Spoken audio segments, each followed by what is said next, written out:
Olá, pessoal, sejam todos bem-vindos ao Hora D Podcast. Esse é mais um episódio cheio de conteúdo de valor aí para vocês. Afinal de contas, conhecimento é o nosso presente para vocês. Antes de começar, eu gostaria que você se apresentasse, Matheus. O Matheus também é host desse podcast, né? Então, nós dois somos os hosts aqui. Então, se apresenta para o pessoal, antes da gente falar um pouquinho da Vita, antes da gente falar um pouquinho do nosso convidado. Olá, pessoal, tudo bem? Aqui é o Matheus falando, cofundador junto com a Rose do Hora D Podcast. Aqui a gente se divide as funções e eu fico com a área mais de marketing. Minha especialidade é marketing e relações internacionais. Gestão de negócios internacionais, principalmente. Dá uma apresentação mais completa, já que eu não fiz até hoje, né? Na verdade, está faltando um episódio da gente se apresentando aí, né? Então, fica na nossa listinha aí de pendências. Eu esqueci de falar, mas eu sou psicóloga, né? Então, eu fico com a parte de comunicação, que eu adoro me comunicar. O Matheus fica com a parte de marketing, mas também das edições. Todas as edições que vocês veem por aqui é responsabilidade do Matheus, é mérito dele também, tá? Então, assim, antes da gente entrar propriamente dito no tema de hoje, que a gente vai falar um pouquinho sobre ortopedia, a gente tem um convidado aqui muito especial, eu gostaria de falar um pouquinho da Vita Medicina Integrada, porque hoje é hora de Vita Medicina Integrada. A Vita é uma clínica médica que ela valoriza a integração da tecnologia com atendimento humanizado, oferecendo uma estrutura moderna, ampla e completa que centraliza diversas especialidades, serviços e diagnósticos para proporcionar mais comodidade e conveniência para você e sua família. A filosofia da Vita Medicina Integrada é tudo em um só lugar. Então, lá você vai encontrar pronto atendimento, diversas especialidades, tecnologia, todos os equipamentos, aí a gente já falou um pouquinho nos outros episódios também. O pessoal sempre está trazendo aí profissionais de excelência, né, Matheus? Totalmente. Sempre buscando inovação. Então, a gente sempre fala que hoje a gente tem a Vita aqui em Lages e a gente tem muito orgulho de falar sobre isso, né? Porque alguns anos atrás a gente precisava buscar aí outras cidades e hoje a gente tem tudo aqui em Lages, na nossa região. Então, Vita, conversa, investiga e trata. E mais um recadinho, né, paroquial aí para o pessoal. Então, vocês estão vendo, eu postei aí nos stories também, que a gente está com uma mesa bem bonita hoje. E isso é mérito, todo mérito, para a nossa querida parceira, Olga Cafeteria. Então, depois a gente vai estar mostrando os videozinhos, mas a gente está aqui muito bem recebido, né? A gente está com 3 bolinhos de leite condensado com abacaxi, que a gente vai provar. Agora são bolos individuais, gente. Vocês precisam ver o capricho da embalagem desse bolo. Eu vou postar lá nos stories para vocês verem.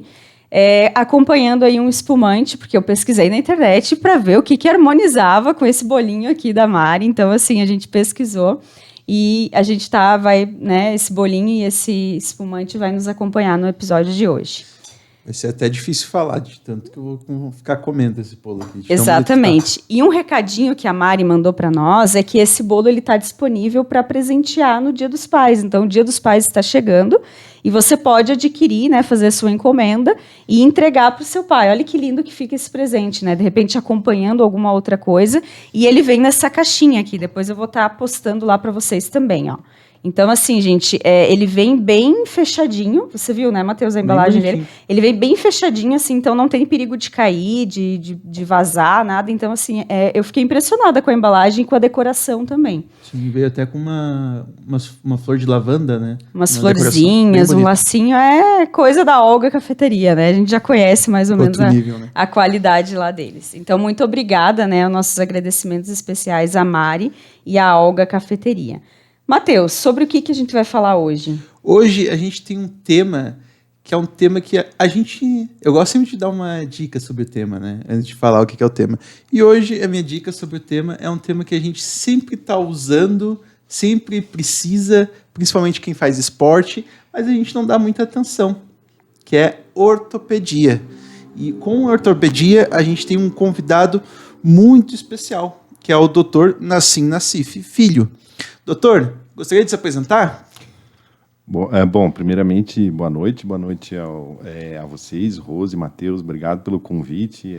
A Hora D é um podcast que já está repercutindo nas redes sociais, a gente vê o pessoal comentando, curtindo, vendo os vídeos, acompanhando, aprendendo um pouco mais sobre tudo que vocês apresentam, né? E que diversas vezes a gente vê assuntos variados, mas graças à nossa parceria, então, a medicina, de vez em quando, sempre vira um assunto pertinente aqui, né?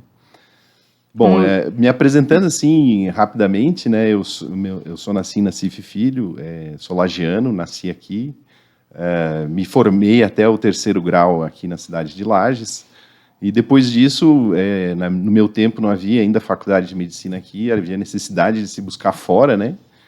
Então, fiz a faculdade em Tubarão, na Universidade do Sul de Santa Catarina.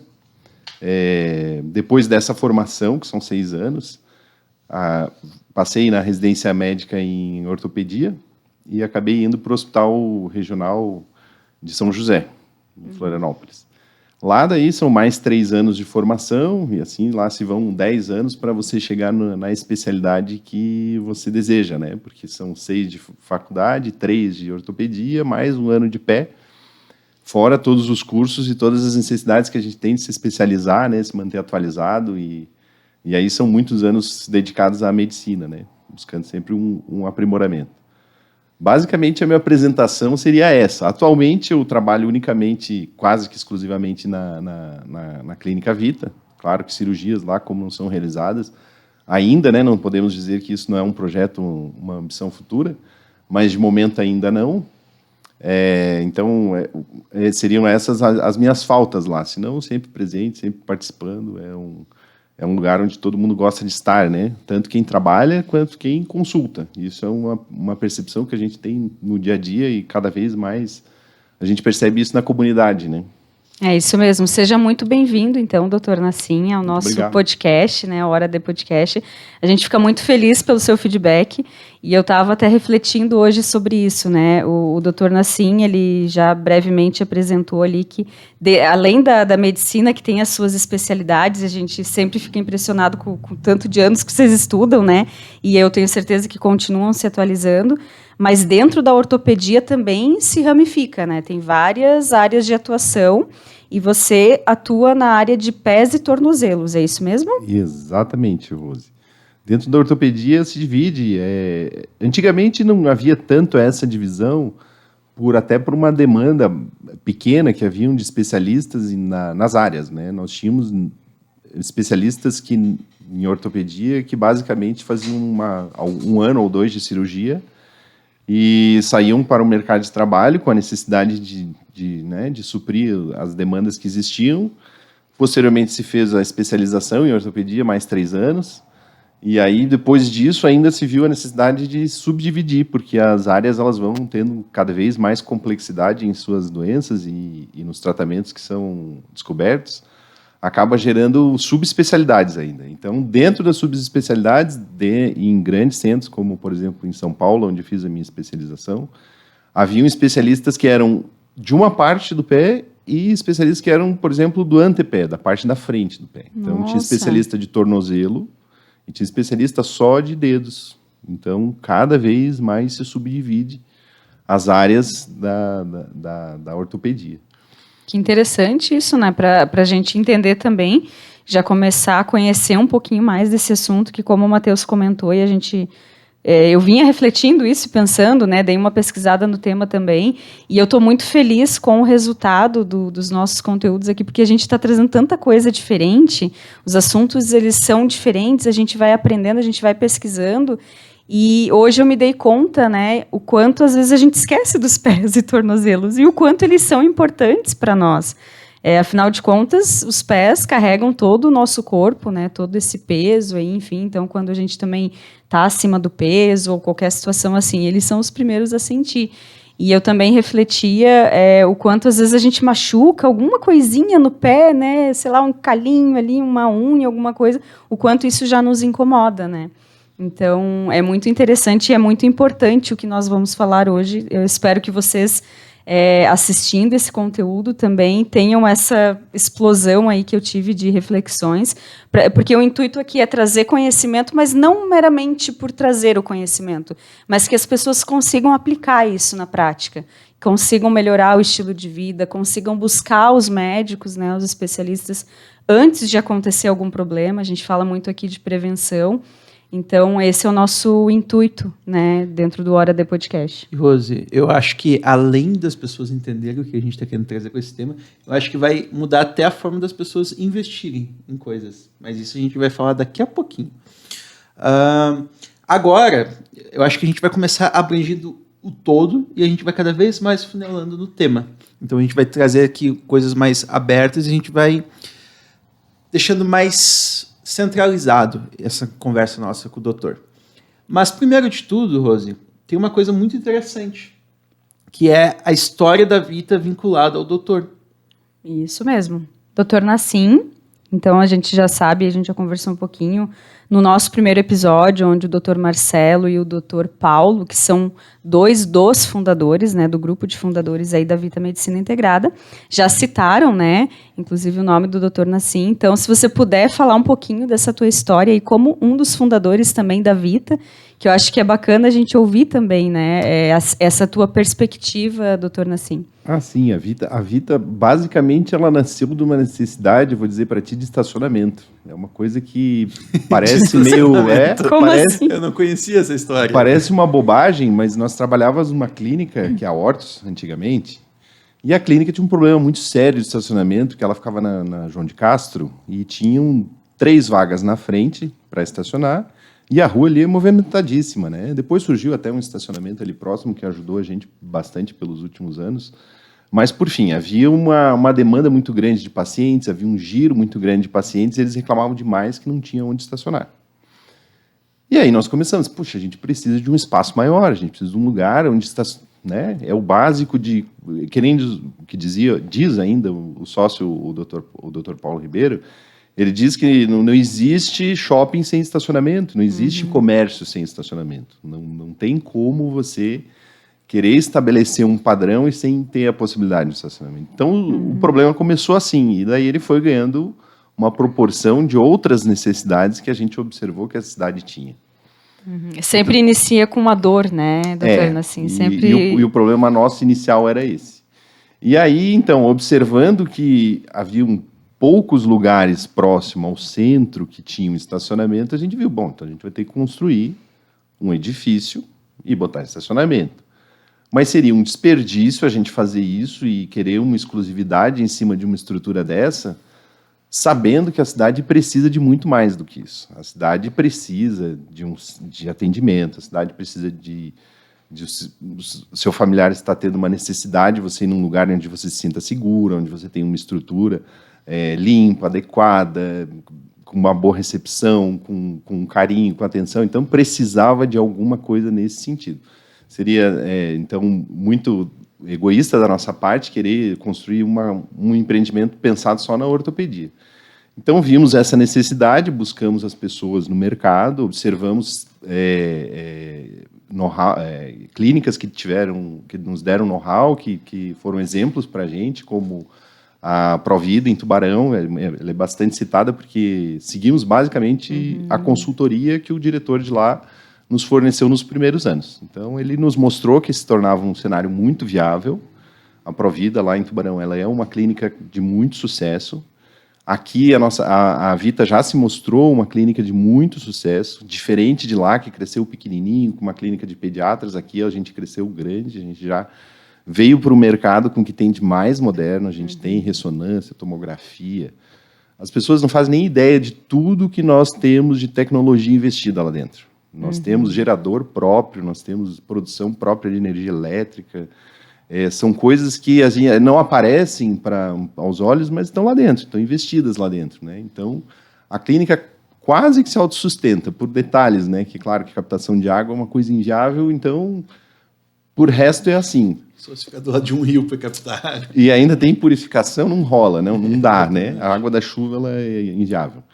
Enfim, mas por aí, em tudo isso, a gente investiu muitos anos, né? Parece que foram só 2, que atualmente, recentemente nós comemoramos, teve o aniversário da Vita, 2 anos de comemoração, mas pode acreditar que são mais de 10 aí em ideia, desenvolvimento, conceito, produção, aluguel, descobrir um espaço, é muito tempo investido. Eu acho legal essa parte aí que a gente sempre coloca, que é sempre muito mais tempo do que aparenta ser, né? 10 anos para 2 anos de execução, né? 2 anos que está que está aberta, né? Com certeza, mas só pelo impacto que teve, né? Quando ela entrou no mercado, que ela abriu as portas, a gente já imagina que isso teve toda uma construção. Mas é bem como você colocou, doutor Nassim, as pessoas não sabem. E é por isso que a gente está aqui, a gente quer contar essa história. Então, a gente, aos pouquinhos, está contando a história da Vita, porque quando a gente escutou a história, a gente falou, poxa vida, as pessoas têm que saber disso. Tem que entender como que se dá o projeto, como que funciona os bastidores. A gente está acostumado a ver muito palco, né? O negócio já pronto, o show já feito. Mas tem todo um processo, tem muitas pessoas envolvidas, né? E realmente, esse modelo de negócio da Provida aí é algo muito inovador aqui para nós, né? Sim. Então, a pessoa vai lá, ela já tem todos os recursos de exames, ela não precisa ficar bate-volta, que a gente fala, né? Consulta com o médico, daí você vai lá, não sei aonde, agendar um exame, talvez daqui 2 dias, daí volta para um retorno e tal. Isso era muito burocrático, né? Então, vamos pensar nas pessoas que vêm de fora. Lages, aqui em Santa Catarina, pessoal, para quem está aí, às vezes, de fora, ouvindo, nos assistindo, nós somos a Serra Catarinense, né? E Lages é considerado um polo. Então, a gente tem várias cidades ao redor aqui de Lages que buscam atendimento médico aqui. Isso já acontece há muitos anos. Só que aí o que acontecia? Vinha, fazia o atendimento, tinha que voltar, depois tinha que vir de novo. E hoje, com a Vita, né, integrando aí tudo isso, facilita muito a vida das pessoas, né? Inclusive com estacionamento próprio, uma cafeteria. Um sonho que tínhamos de estacionamento e hoje nós temos. Então, assim, tudo foi pensado nisso, né? Em dar a velocidade que as doenças exigem. A doença não espera. Às vezes você pode acreditar que foi uma simples batida. Tem um caso que é muito interessante, foi um cidadão que foi procurar emergência porque ele tinha caído do caminhão e batido a costela. E na situação que geralmente a gente pede, é uma radiografia simples e ali tenta identificar se tem ou não tem uma fratura de costela. É isso que se faz, basicamente, né? Mas como lá nós dispomos de recursos, entre as opções que tinham, nós solicitamos, olha, o raio-x é um exame de difícil visualização. O melhor para o senhor seria fazer uma tomografia computadorizada, que é um exame de alta precisão, eu vou saber tudo o que o senhor tem dentro da sua caixa torácica. Fazendo o exame, foi identificado uma neoplasia, um tumor, um câncer, em estágio extremamente inicial. Então, por um motivo banal, que geralmente seria pedido um raio-x simples, uma coisa simples, um objetivo simples, e para a fratura de costela resolveria, a gente descobriu um problema em fase inicial que possibilitou a sobrevida desse cidadão por anos, né? Então, assim, essa tecnologia não existe, não está disponível a qualquer ponto. Então, você precisa investir, é difícil, vai anos. A comunidade demora para reconhecer todo esse trabalho que tem, mas reconhece, porque daí quando entra lá dentro, é bem atendido, tem um problema resolvido, aí aparece o resultado, né? Como esse cidadão que teve a sua vida prolongada. Então, são situações assim que a gente vê da necessidade de ter um centro especializado, de a gente ter especialista atendendo, de ter a disponibilidade de equipamentos na hora. Às vezes, o nosso atraso em resolver um problema, ele se deve ao convênio. O convênio atrasa para autorizar, e aí a gente não consegue dar a velocidade ideal, às vezes. Mas dentro do que a gente consegue, é o que está sendo feito. Tudo na hora. Legal. E essa parte ali agora, já vamos puxar um pouco a tua área, doutor, que a gente só tem 1 horinha aqui. O papo é muito grande, né? Só sobre essa questão vai cortando, da vida. Corta, vai cortando. A gente não gosta de cortar, doutor. A gente gosta de papear. É mais legal, né? Não, é engraçado, porque a gente faz o episódio aqui, já contando aí para os ouvintes, né? A gente faz o episódio, normalmente a gente encerra o episódio e a gente fica conversando ali com o convidado por mais 1 hora, 1h30. Assim, que daria mais um episódio. Todo mundo fica com receio, né, de vir aqui e eventualmente se expor, mas a verdade é que essa conversa ela flui de maneira tão natural que o tempo vai voar e a gente não vai nem perceber e não vai terminar essa folha tua aí, que tem bem pouca pergunta até. É verdade. Não, é porque a conversa vai desenvolvendo, né? Mas, então, vamos entrar agora para a tua área de atuação ali, doutor. Ortopedia. O que seria? De onde que veio? História? Como é que ela funciona? A ortopedia, na verdade, ela não tem uma data bem estabelecida, né? Porque a ortopedia, se você parar para pensar, uma fratura de qualquer tipo que seja, ela já é uma ortopedia. Então, suponhamos uma fratura de um dedo, pode ter acontecido num antepassado longínquo e aí ter feito algum tipo de tratamento, usado uma bengala, usado uma muleta. Então, o início disso não tem. O que se tem é o início da escola, que foi em 1780, na França, mais ou menos, onde se iniciou realmente uma filosofia de ortopedia, de conhecimento mais aprofundado sobre a área, né?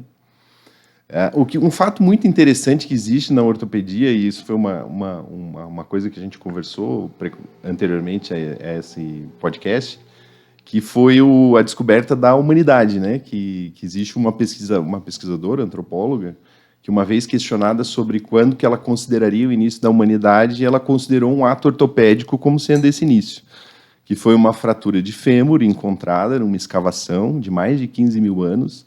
E a gente sabe que para uma fratura de fêmur consolidar, ela leva em torno de 4 meses. Então, durante um período de 4 meses, alguém alimentou essa pessoa, alguém teve humanidade com ela, alguém produziu para ela sobreviver.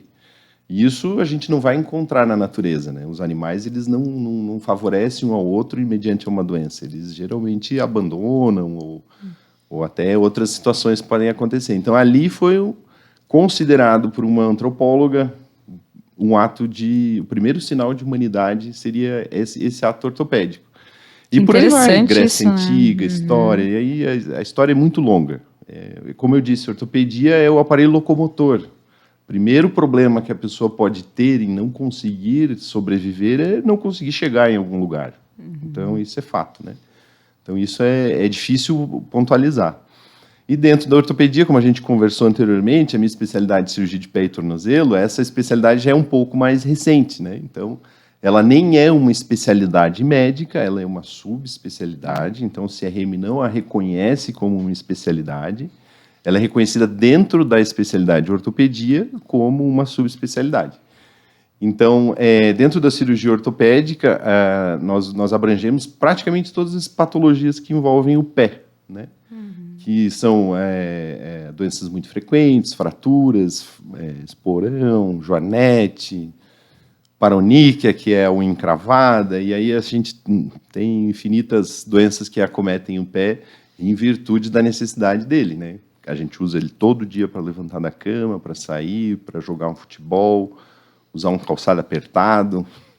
Sim. É isso que eu ia perguntar para ti, doutor Nassim, porque quando a gente fala de pé e tornozelo, ou de buscar um ortopedista para esse tipo de situação, a gente já logo pensa em fratura, né? virei o pé, torci, certamente, alguma coisa. Geralmente é assim que a gente busca o especialista. Nador, né? Exatamente. Mas falando assim um pouquinho para o pessoal, a importância da consulta também com um especialista, né, um ortopedista, ou especificamente para falar da questão do pé, já que ele é tão importante assim, né? Já que ele carrega aí o nosso corpo todo. Enfim, é extremamente importante, na verdade, né? Então, assim, uma das áreas do corpo humano que talvez seja a área que, se você machucar, é a que você vai mais sentir, né? E vai impedir você de fazer as suas coisas, de trabalhar, enfim. Então, trazendo um pouquinho além da dor, enfim, além da fratura, mas um pouquinho antes, o que você estuda, qual que é a importância? A gente escuta muito falar da infância também, aquela história das botas lá, que algumas crianças usavam, um pezinho chato. Enfim, se você puder contextualizar um pouquinho para nós. Isso, então, a ortopedia dos pés, ela inicia desde o nascimento, né? Porque muitas patologias são congênitas e necessitam de tratamento imediato. Por exemplo, o pé torto infantil, que é uma patologia pouco frequente agora, porque o pré-natal é melhor realizado, né? Enfim, os cuidados das gestantes estão maiores e já se torna uma situação menos recorrente, e também o atendimento hospitalar ele está sendo muito precoce nesse sentido de resolver o problema, porque ao nascimento já se inicia uma série de trocas gessadas e a correção é feita naturalmente com gesso. Coisa que posteriormente a esse período necessitam de cirurgias grandes que resultam em sequelas catastróficas, né? Então, isso tudo na infância deve ser bem avaliado, né? Principalmente porque é a partir dali que vai se formar o que virá no futuro. E o pé infantil, ele é um pé flexível, geralmente. Ele deve ser plantígrado, ele deve ser indolor. Às vezes ele é um pouquinho mais calvo, às vezes ele é um pouquinho mais plano. E isso são variações genéticas, são adquiridas, são características que você vai herdar da sua família. E o que se observou com o uso das botinhas é que essas características elas eram predominantes. Então, quando você usava uma botinha para tentar corrigir um pé plano, muitas vezes o pé não se corrigia em virtude de ser uma característica familiar dominante. E aí não havia muita razão de se manter essa conduta para todas as crianças. Então, existem situações onde é aplicável as órteses, as talas, as próteses, enfim, aí depende da necessidade individual. E aí, nesse caso, sim, mas uso coloquial, como antigamente eu usei, eu acho que todos na minha faixa etária usaram, e pouco resultado se observou a longo prazo. Foi uma febre que passou, né? Foi uma situação de estudos que se evoluiu em cima daquelas crianças que usaram e observou-se que aquelas crianças cresceram, tiveram pés normais, planos ou chatos ou cavos, e isso não influenciou no que elas optaram ser. Então, não influencia no esporte necessariamente, nem o formato do pé e nem como isso vai ocorrer durante a vida. O que vai influenciar, sim, são patologias que eventualmente deformam o pé, e essas que a gente tem que dar atenção e estudar. Na dúvida, a avaliação ortopédica vai tirar essa dúvida. Vai te dizer se aquilo é um pé normal para aquela faixa etária ou não, ou se precisa investir um pouco mais de entendimento sobre o problema apresentado. Né? E só para o pessoal entender, assim, né, os bebezinhos geralmente eles nascem com o pezinho mais bisnaguinho, assim, gordinho, né? Então, às vezes as pessoas também não esperam o tempo natural das coisas, né? Então, muitas coisas, ele vai ficar mais curvadinho depois de uma determinada idade, né? Mas como você bem falou, é uma área ainda recente. Se a gente for considerar, né, dentro da ortopedia, então a gente vai aprendendo e vai evoluindo. Né? A medicina é um eterno aprendizado, todo tempo está saindo coisas novas. Por exemplo, agora, atualmente, o que a gente tem batido mais em cima são as cirurgias minimamente invasivas. Né? Cirurgias onde você faz um acesso mínimo e obtém um resultado fenomenal. Né? Quanto menor a abordagem, quanto menor o acesso que você tem, menos dano aos tecidos, mais fácil a recuperação. Então, isso tudo está se desenvolvendo demais, né? PRP, célula rica em plaquetas, todo esse desenvolvimento biológico ainda vem. Então, muita coisa vai sair, muita coisa vai mudar. Posso voltar daqui a algum tempo e dizer, voltou a botinha porque estava certo. Então, em alguns casos é interessante, né? Esse é o fenômeno do ovo, né? Ninguém consegue dizer se o ovo é bom ou ruim até hoje. Todo mundo está em dúvida. Porque hora tira, hora põe, enfim. Isso que é da colesterol. E é bom no fim, né? A gente percebe que as dietas voltadas à proteína, elas são muito mais saudáveis, enfim. Não é o meu tema. E, assim, fazendo um gancho com isso que a gente está falando das botinhas, qual seria a importância dos calçados também? Porque a gente escuta também falar bastante de a importância de você adquirir um calçado bom, para as crianças, aquele calçado, né, mais ortopédico ali. Isso tem alguma coisa a ver, doutor? Ajuda, né, para os pais aí que estão nos assistindo? Não, sim. O calçado, ele, conceitualmente, ele deve ser confortável, né? Esse conforto é que vai abranger uma série de observações que você precisa fazer nele, né? Por exemplo, dependendo do problema que você tem, você precisa de um calçado com mais salto. Dependendo do problema que você tem que tirar o salto. Precisa de um calçado com a câmara anterior mais larga ou mais estreita e aí aberta, enfim, aí vai depender do formato que o pé exige. Esse calçado ele deveria não ter costura interna. Ele deveria ter um solado maleável, ele deveria ter amortecimento de impacto. As características vão variar conforme a necessidade. Por exemplo, um atleta que faz musculação, ele deve procurar um calçado que seja antiderrapante, que talvez tenha algum tipo de proteção, como uma câmara anterior mais firme, em virtude de cair, por exemplo, um peso em cima. Então, é recomendável calçados de couro, né? Já um atleta que corre na rua, ele não pode usar um calçado que seja muito firme, porque isso vai diminuir a potência de arranque, a corrida, o peso que o calçado leva. Então, esse calçado já tem que ser bem flexível, ele já tem que ser um calçado que tenha uma altura no calcanhar que vai proporcionar um arranque, uma evolução melhor na corrida, na passada. Hoje em dia a gente está trabalhando com placas de carbono que influenciaram muito no resultado das corridas de maratonistas, enfim, e ainda tem maratonista que ganha corrida descalço. Então existe uma série de fatores que não facilitam muito a identificação do calçado ideal. Então a gente fala sobre o calçado. E para todas as idades, né? Pelo que você está falando, todo mundo deve olhar isso e perceber se está confortável ou não. Sim, perfeito. Ali que eu ia chegar nessa pergunta sobre investimentos, que é uma coisa que eu me interesso bastante, pessoalmente. Questão do valor do calçado, questão da modernidade do calçado. Essa parte importa, doutor? Sempre, infelizmente. Mas é que a realidade, ela chega a um limite onde praticamente todo carro anda para frente, né? Aí você vai confrontar um carro 1000 com uma BMW e você vai perceber inúmeras diferenças. Mas, na verdade, isso tudo, como eu disse, ele tem que ser confortável também no seu bolso. Os calçados, eles têm as características necessárias, então ele vai te favorecer por um tempo necessário. Os calçados que têm marcas, os calçados que investem mais em tecnologia, obviamente tem que investir isso, você vai acabar pagando por esse valor, né? Mas os tênis de marcas nacionais têm qualidade, dá para encontrar bons tênis, claro, você vai falar em 300, 400 reais, às vezes é muito para alguém, mas é uma média razoável, né?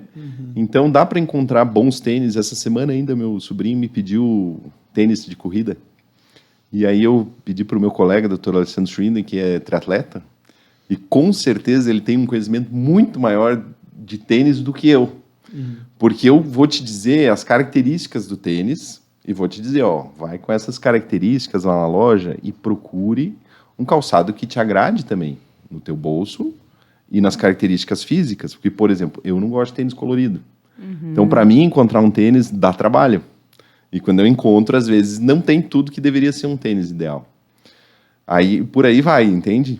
Então, daí eu pedi para ele me indicou 3 marcas excelentes, com placa de carbono, com pitch de calcânio, com várias características que proporcionam uma corrida melhor. E claro que daí, nessa tua pergunta, talvez se você quiser uma indicação de um tênis, eu vou te passar a indicação que o colega passou, porque eu realmente não corro, então minha experiência pessoal seria só as características de um tênis ideal. E qual que é o tênis ali que você vai passar nesse sentido? Tu quer saber o do Alessandro ou o tênis que eu sugeriria? Que você sugeriu, no caso. As características, né? Então, como eu estava citando anteriormente, o tênis ele não pode ter costura interna, porque a costura interna ela pode promover algum tipo de lesão, calosidade, né? Algum desconforto. Se for um tênis de corrida, ele deve ter um pitch de calcânio, uma altura na parte posterior, em torno de uns 2 a 3 centímetros, porque isso vai proporcionar um arranque melhor. Deve ter amortecimento de impacto, ele deve ter o rocket, que é a parte da frente do arranque, deve existir essa parte, porque se o tênis não tem isso, ele não é de corrida, ele é de caminhada, ele é de academia ou alguma coisa assim. E os tênis que existem com placa de carbono, eles favorecem esse tipo de corrida. Ele tem que ter aeração, isso é uma característica muito importante, que às vezes a gente esquece de falar também na hora que prescreve, porque muitas doenças são causadas por micróbios que se desenvolvem por uso contínuo, então é importante que o tênis respire, que o tênis permita transpirar, porque as doenças como micose, como doenças das unhas, encravamento, tudo isso pode se originar de um tênis que não permite essa respiração. Ele deve permitir lacear o antepé, né? O acordoamento dele deve permitir que isso seja favorecido por um pé um pouquinho mais largo. Na hora de escolher o tênis, é sempre bom escolher no final da tarde, que é quando as pernas estão mais inchadas, isso independente da idade. É uma característica maior das pessoas com mais idade, mas todo mundo, ao final da tarde, tem um pouquinho de inchaço maior no pé. Né? Caramba, eu não tinha ideia disso. Olha que interessante isso, né? Dica de ouro aí. Isso. E a revisão desse calçado, ela deve ser feita a cada 3 e 6 meses, depende do teu uso. Se o teu uso é diário, recorrente, se você vai na academia todo dia, usa o tênis todo dia, o ideal é você trocar entre 3 a 4 meses. Se o teu uso é mais eventual, né, digamos assim, umas 2, 3 vezes por semana que você pratica uma atividade física, daria para estender um pouco mais o prazo desse tênis. Esse prazo de validade para calçado serve para qualquer um, né? Você havia me perguntado no início ali sobre calçados para as crianças. Isso é uma coisa que às vezes a gente peca, e claro que isso é uma orientação que tem que ser passada, que o tênis ele não pode ficar apertado no pé da criança, porque isso gera deformidade futura. Então, às vezes, aqueles dedinhos em garra que você tem no adulto foi ocasionado por uns calçados meio apertadinhos que usou por um tempinho a mais para aproveitar melhor. Então, isso é um cuidado que tem que ter. Um calçado tá bonitinho, infelizmente não serviu, tem que trocar, não adianta. E então as avós, né, que compravam números maiores, no fim elas estavam certas, viu? A gente reclama. Eu já ia perguntar. Vou dizer uma coisa, nem tanto. Brincadeira. Tá? Deixa assim, vamos usar o calçado do tamanho certo. Mas agora falando sério, então 3 a 4 meses. É pouco tempo, né? Se você for avaliar, porque o tênis, geralmente a gente fica olhando, né? Agora ele tá meio batidinho, daí você vai pensar em trocar. Então, na verdade, você tem que analisar o fator da qualidade e o quanto isso vai impactar no teu pé. Fazendo uma analogia com o pneu, né? Que a gente tinha comentado também na nossa reunião de alinhamento ali, que a questão do pneu tem uma validade, né? Você tem um carro e geralmente você quer colocar o melhor pneu que tem, porque é um artigo de segurança do teu carro, né? Então, a gente pode fazer essa analogia com o calçado também. E aí, eu gostaria de entender esse processo da validade. Você falou de 3 a 4 meses, isso é considerado pouco tempo, né? Tem algum mecanismo ali no tênis que a gente consiga identificar isso? Então o tênis ele vai começar com esse prazo de tempo a apresentar alguns sinais de desgaste, né? Então, ele vai começar a apresentar uma inclinação lateral, você vai observar no solado dele, ele vai estar levemente mais desgastado. Você vai perceber que no solado dele há algumas raias finas que existem de aderência, elas vão estar desgastadas. Você vai perceber dentro do tênis que a palmilha começa a ter problemas. Então, tudo isso são sinais indiretos de que você tem um tênis com bastante desgaste. Claro que com esse prazo talvez não tenha, mas a gente está falando de uma pessoa que usa isso muito. E existem pessoas que passam o dia inteiro de tênis, que fazem muita atividade esportiva, que correm na rua, enfim, né?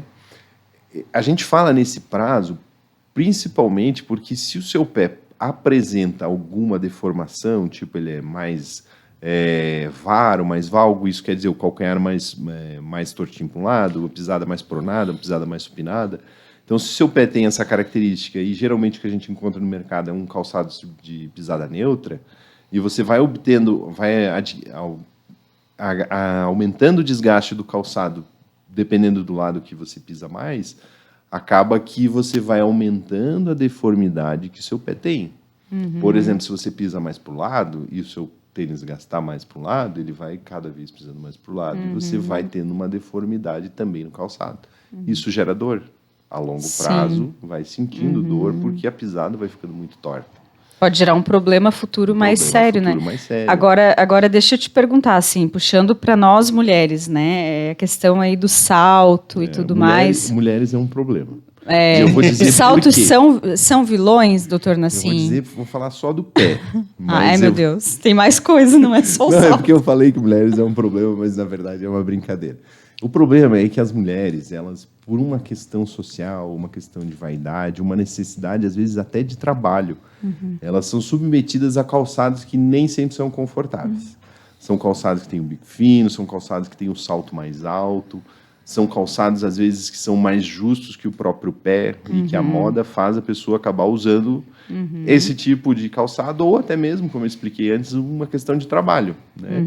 Então, muitas vezes as mulheres trabalham em situações sociais onde se obrigam a usar um salto, usar um bico fino, e aí começa... Escarpão. Exatamente, aí começa o problema de joanete e tal, deformidade em dedos menores, calosidades e por aí vai, né? Então, o calçado feminino é um problema, né? E aí, se a gente vai falar para uma mulher que ela deve usar um calçado de um solado de mais ou menos 3 a 4 centímetros, que é um calçado meio feio, que ela precisa usar um calçado com a câmara anterior ampla, que parece que é um calçado assim, meio de pé de burro, assim, fica uma coisa meio arredondada. Então, elas não gostam, né? E isso só vai acontecer, geralmente, na pessoa que está sentindo dor. Então, ela usou o calçado que ela queria a vida inteira, e daí na hora da dor a gente vai ter que usar isso, e aí, claro que gera muita insatisfação, mas infelizmente é a escolha, ou dói ou se adequa ao que precisa. Eu vejo assim, é muito interessante essa parte que você falou, que a cultura nos direcionou, né, para usar esse tipo de calçado. Então, quando vocês estavam falando ali da marca, nem sempre, no nosso caso, visualizando das mulheres, nem sempre a marca mais cara é a marca mais adequada em termos de qualidade do pé ali, né, de conforto, de saúde mesmo. Porque eu já comprei calçados muito caros, com salto alto, e eu não consegui usar. Assim, chegou um ponto assim, que machucava muito. Eu não percebi na hora que eu provei, mas depois, ao longo do tempo, se você ficar muito tempo com ele em pé, você sente o pé literalmente latejando. E faz calo e tudo mais. E assim, é considerado uma marca muito boa. Então, nem sempre a marca mais cara, ela está preocupada com o conforto. No caso de nós, mulheres, geralmente essas marcas estão preocupadas com a estética, com o design do calçado. E geralmente, quanto mais fino na frente, quanto mais estreito, melhor, né? Sim, então, a gente acaba... Infelizmente, a aparência estética do Scarpin, ela é fantástica, né? Sim. Uma mulher vestida com um sapato Scarpin, ele é um calçado muito bonito. Mas ele é extremamente danoso para o pé. Isso não tenha dúvida. E daí, em determinada fase em diante, acontece uma característica inversa. Elas mudam para o calçado sem salto nenhum, que são as sapatilhas, os calçados de solado baixo, que são outro problema para o pé.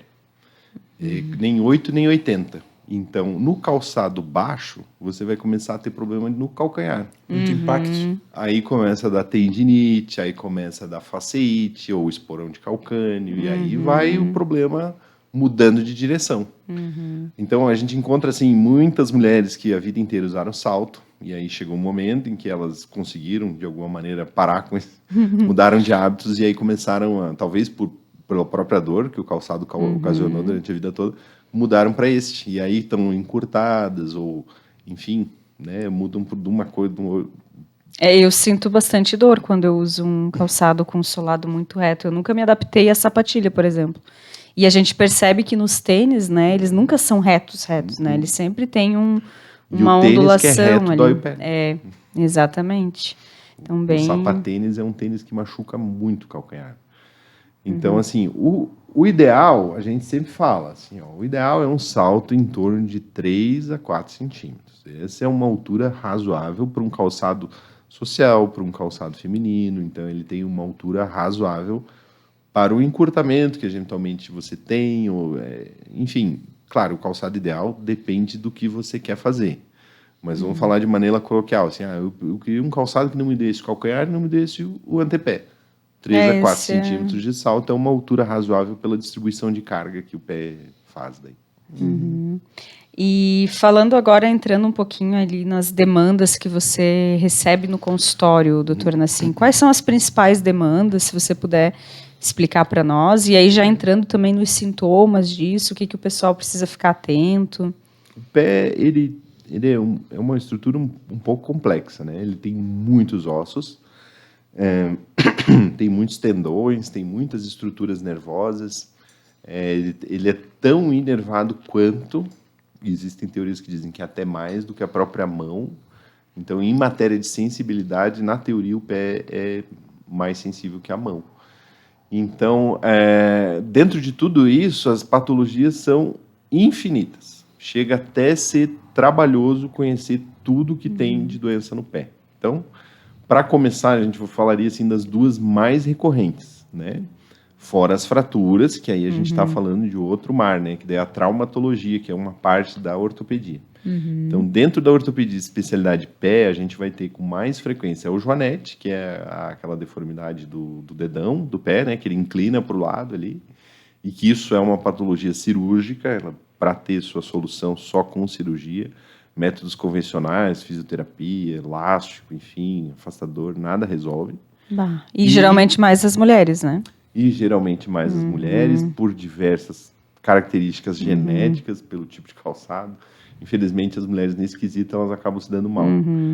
E também a patologia mais frequente é a facete plantar, que seria a dor do calcanhar. né? A dor que dá embaixo do calcanhar, isso é muito recorrente. Na temporada de verão, as pessoas começam a usar muito chinelo, calçado baixo, gostam de caminhar na areia e voltam ali em fevereiro, março, sempre é a mesma rotina. Sai um, entra outro, é a fasciite plantar e o esporão de calcâneo. Essa patologia ela é de tratamento clínico, então assim, a pessoa precisa ter alguns cuidados e no final vai dar certo. É difícil, não dá. Tem esperança. Eu li alguma matéria sobre isso na época ali, logo em seguida da pandemia, que o pessoal ficou mais em casa, na quarentena, e daí andava de pé no chão, andava de chinelo, né? E isso também pode ter contribuído um pouquinho para aumentar também. Não tenho dúvida. A pandemia é um desastre social, né? Ela fez todo mundo ter algum tipo de problema. Não teve quem não saiu com algum problema. As tendinites se tornaram muito mais recorrentes, as fasciites se tornaram recorrentes. A gente observa isso com mais intensidade pós-pandemia. O vírus ele era inflamatório, então ele acabava cometendo quase tudo, né? E afetou realmente essa parte de... Tinha um negócio das articulações também, artrite, né? Acomete, que o pessoal reclamava e tal. Dor durante durante o tempo onde você estava afetado pela patologia, infecção, você ficava ali em torno de 5 dias com dores no corpo. Né? E disso ficou muito para trás. Doutor, puxando uma coisa mais específica ali, eu acho que é muito comum na academia, pelo menos quando eu vou na academia, eu vejo bastante pessoas se queixando e também conheço bastante. 20 anos que eu não apareço na academia. É tempo, doutor? Não, eu nadei até. Qual a importância da academia para a saúde dos pés? Gente, é muito importante. A atividade física é muito importante em qualquer faixa etária. Eu diria fortalece, né? É um meio de sociabilização, enfim, é infinito, né? Mas vamos para a tua pergunta, senão vamos longe ali. Doutor, a questão de canelite, seria por causa do impacto? O que seria? Porque todo mundo na academia... Essa foi a pergunta do meu sobrinho, viu? Que eu estava comentando anteriormente, eu perguntei para o doutor Alessandro qual seria o tênis ideal.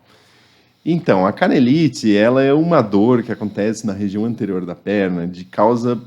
Na verdade, sim, um pouco difícil até de definir, porque existem pessoas que vão lá, conseguem, correm e não tem problema algum. E existem outras que dão 500 metros de caminhada e já começam a sentir, né? Então, assim, isso tudo é questão ainda de muito estudo, principalmente porque se trata de medicina do esporte. E a medicina do esporte, ela é uma coisa em franco desenvolvimento. As pessoas estão cada vez mais voltadas... É um bebê ainda. Isso, sim, né, bem recente.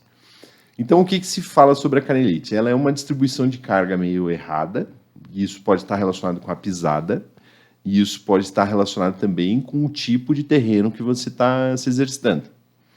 Existem especialistas em marcha que falam que você precisa ter alternância de terrenos onde você corre para conseguir tratar melhor a canelite. Olha só. Sugerem, inclusive, que eventualmente você corra descalço, para treinar o teu organismo a receber diferentes tipos de tensões e, com isso, diminuir o risco de estresse, de dor muscular, de tendinite e da canelite em si. Então, a sugestão é essa. A sugestão é como tratar a canelite. Vamos, não me pergunte como você faz. Você faz assim, vai na academia e começa a praticar esporte. Aí você faz uma canelite. Mas como que você trata? Como você pode tratar? Você pode tratar fazendo isso. Corre um dia na esteira com um tênis, aí corre um pouco na rua, corre na grama, corre descalço, corre na areia. Vai alternando o obstáculo que você tem pela tua frente e isso faz com que o teu organismo acostume com diferentes situações e geralmente resolve bastante dessa história da canelite. Claro, tem que alongar, tem que fazer físio, tem que tratar quando está com dor. Mas que ela é uma inflamação, né? Para não ter a dor, você faz as atividades em terrenos variados. Daí você vai ter uma possibilidade de não ter recorrência desse problema. A dor é causada por uma inflamação? É isso? Ela acaba... Nossa, é terrível, eu tenho isso. Sim. Eu não consigo correr muito tempo, não. Eu já sinto dor. E falando assim agora dos sintomas assim da tua área, dos pés e do tornozelo, falar para o pessoal que está nos assistindo, o que a gente precisa ficar atento? Seria só a dor?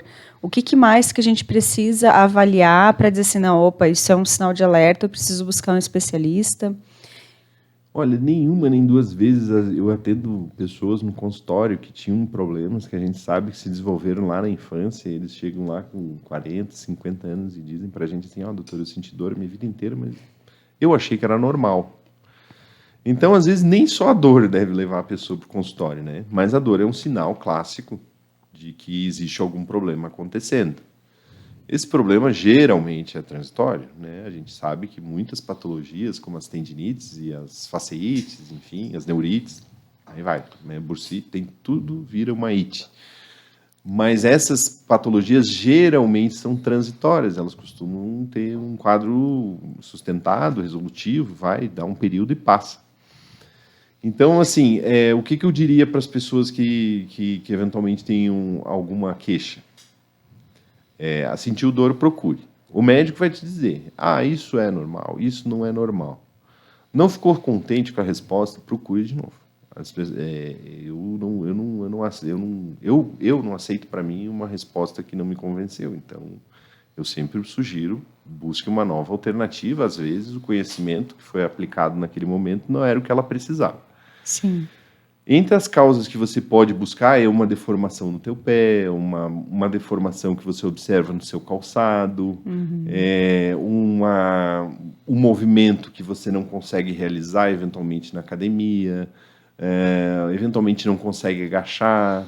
Tem várias características que você pode observar, estalos recorrentes, queixa de virar muito pé, isso também é muito recorrente, entorses de repetição, né? E isso acaba gerando... Isso é um sinal de que tem algo ali. Sinal de que algo está errado, porque não é comum você ter entorse de repetição.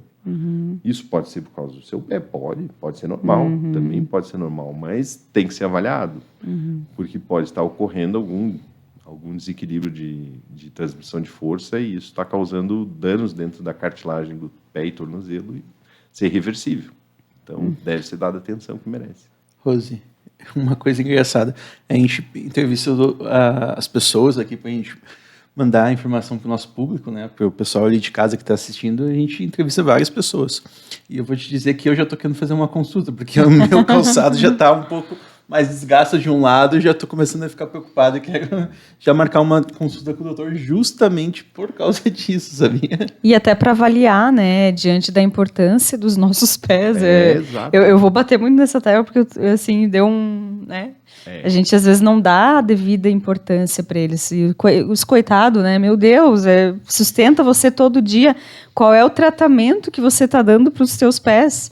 E muitas outras patologias que a gente vai, por exemplo, analisar, o doutor Nassim pode responder melhor isso, mas, por exemplo, o joelho, pernas, daqui a pouco, tu vai ter uma ligação com o teu pé, porque ele tem uma conexão com isso, né? Então, já entrando nesse assunto, eu gostaria de te perguntar, doutor Nassim, o que a gente pode fazer para prevenir ou para melhorar a saúde dos nossos pés, para fortalecer? O que você recomenda aí de hábitos, estilo de vida? Tem algo que a gente possa fazer, além da escolha dos calçados, né? A saúde em si, ela demanda de atividades físicas recorrentes, né? Você tem que ter um hábito de saúde, de alimentação saudável, isso tudo vale para tudo, né? O pé, ele está embutido nisso. Sim. Porque, assim, muitas doenças, elas acabam cometendo, doenças sistêmicas, como, por exemplo, diabetes, ela acaba cometendo o pé de uma maneira indireta. Ela vai dando problemas circulatórios e acaba, muitas vezes, numa tragédia, que é a amputação. Então, tudo isso poderia ser prevenido tratando a doença de base. E isso, se você levar o pé da risca, você vai ver que é a alimentação. Então, você tem todo um contexto que envolve outras situações. Eu diria que, assim, basicamente para o pé é cuidar do calçado que usa, né? A gente tem que ter sempre o cuidado de não estar usando calçados apertados, de buscar calçados conhecer o calçado antes de adquirir, não comprar marcas desconhecidas, não achar que aquele tênis da Nike barbada lá de 200 pila tá certo, não tá. Aquele chinês, aquele chinesinho lá de R$50, cuidado. É estranho um tênis de uma marca renomada tá custando tão barato, até porque não é. Então o material que está ali não é um material ideal, é um material feito da pior qualidade, porque se aquele material for apreendido, ou se ele for queimado, incinerado, não tem problema, porque era falso. Então eles não têm esse cuidado de te promover uma absorção de impacto adequada. Existe tênis para corrida, existe tênis para caminhada, existe tênis para ir na academia. Então, o calçado ideal ele deve ser confortável. E a busca desse calçado é isso. E atividade física também, pelo que a gente estava comentando. Atividade física, alimentação, calçados adequados, buscar ter um alongamento adequado. As pessoas muitas vezes chegam lá com problema de dor e é encurtamento muscular, e a gente consegue resolver isso facilmente com fisioterapia e um pouco de dedicação. E alongar o pé junto, né? Doutora, eu estava pensando aqui agora. Sempre examinar os pés. Eventualmente, se você observar uma calosidade, observar alguma coisa assim, dá atenção para aquilo, né? Entre os dedos, eventualmente, podem surgir lesões, até patologias como tumores existem com alguma recorrência, então tem que ter esse cuidado. O pé diabético, por exemplo, é insensível, então ele pode estar sofrendo uma lesão e sem ter sido observado, não vai identificar. Então esse cuidado de avaliar os pés com bastante frequência é importante. Pessoas com dificuldade de ver o pé, e isso acontece com o idoso, ele não consegue levantar o pé para olhar embaixo, usa o espelho, é orientado a se usar um espelhinho para dar uma examinada eventual ou pedir para alguém olhar. Então, e os pés são o que levam a gente para frente, né? Foi o que fez a humanidade progredir. Não havia maneira de a gente ter chegado onde chegou caminhando em 4 pés. Isso é visível que o pé fez o que precisava para que os braços chegassem onde precisava, né? Então, esse cuidado que a gente tem que ter é para evitar a necessidade especial de eventualmente precisar de alguma coisa que te ajude a ir para frente, né? E mais uma vez a gente escuta aqui, né, como no episódio também que a gente recebeu os 2 oncologistas aqui para falar da questão do câncer, da prevenção, e outros episódios também, essa questão do estilo de vida, né, alimentação, a gente sempre volta para essa base da pirâmide, que é uma coisa que eu falo muito para os pacientes também em termos de saúde mental, é as 3 primeiras coisas que a gente vai perguntar, né, então é sono, alimentação saudável e atividade física. Porque o que envolve? A atividade física vai movimentar todo o teu corpo, vai alongar, você não vai ficar, de repente não vai ter um sobrepeso, que isso também vai impactar o teu pé. Então tem uma série de situações aí e como a alimentação está relacionada também a isso, né, doutor Nassim? Perfeito, perfeito. A alimentação, hábitos de vida saudável, como você estava citando, o tabagismo influencia no sistema circulatório, isso vai influenciar na circulação dos dedos menores. Então, alcoolismo, tudo isso influencia, não tem jeito. É integral, né?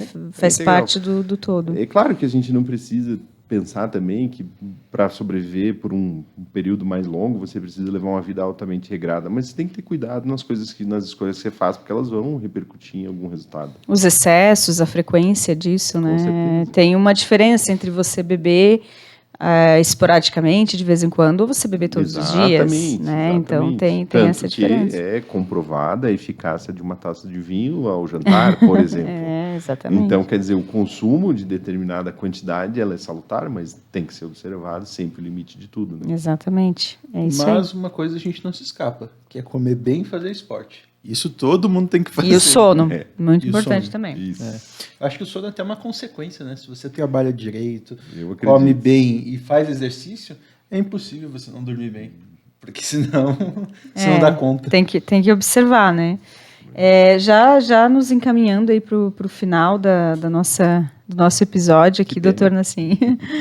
O tempo voa.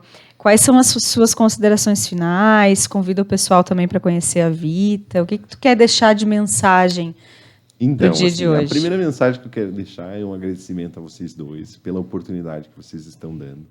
Tanto para mim quanto para outras pessoas, porque isso aqui, querendo ou não, demanda de um trabalho que as pessoas também não veem que dá, né?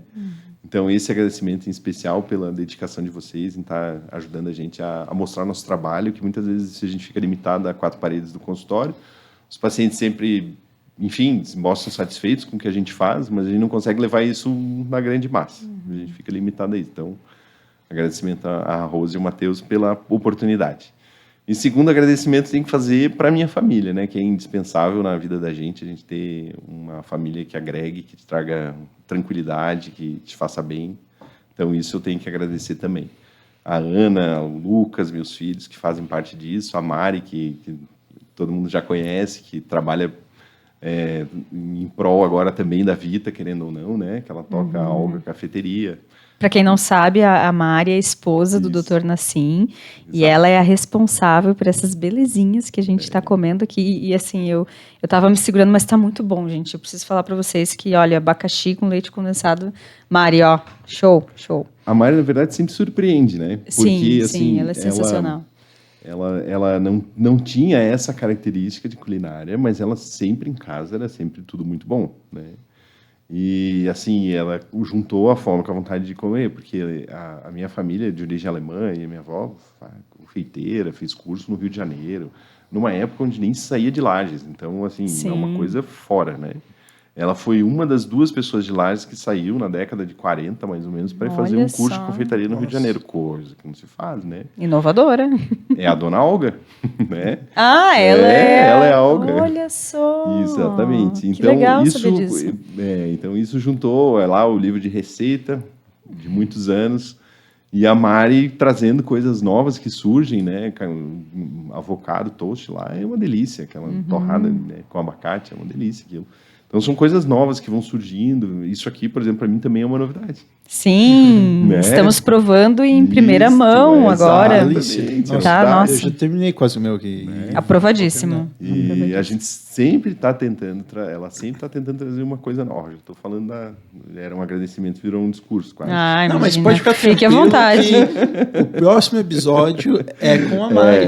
Daí eu vou dizer para ela fique falando uma meia hora de mim, porque foi assim que foi lá, né? Enfim. E esses seriam os agradecimentos que eu tinha que fazer. Não tem como não agradecer a colaboração da Vita também, que é a nossa parceira de vocês nesse podcast. Enfim, a empresa que eu trabalho, a nossa empresa, onde a gente se dedica integralmente durante a semana inteira. Ela também abre essas oportunidades de a gente estar trazendo conhecimento e divulgando nosso trabalho para o público em geral, né? Perfeito. Nós que gostaríamos de agradecer, então, você, doutor Nassim, a tua disponibilidade de tempo, o teu carinho, né, todo o nosso contato aí, um querido, né, nos recebeu muito bem, desde de todas as conversas que a gente teve, então, muito obrigado por disponibilizar todo o teu conhecimento aí, e teu tempo, que a gente sabe que, né, os médicos têm uma agenda corrida, então a gente conseguiu conciliar. Então, nós que agradecemos aí pela tua participação. Muito obrigado. Faço das palavras da Rose as minhas, então agradeço para você totalmente. Agradeço também os nossos ouvintes que estão escutando até aqui. Chegar até o final do podcast é sempre algo muito gratificante, então agradecemos vocês. Pessoal, chegou a hora de dizer tchau.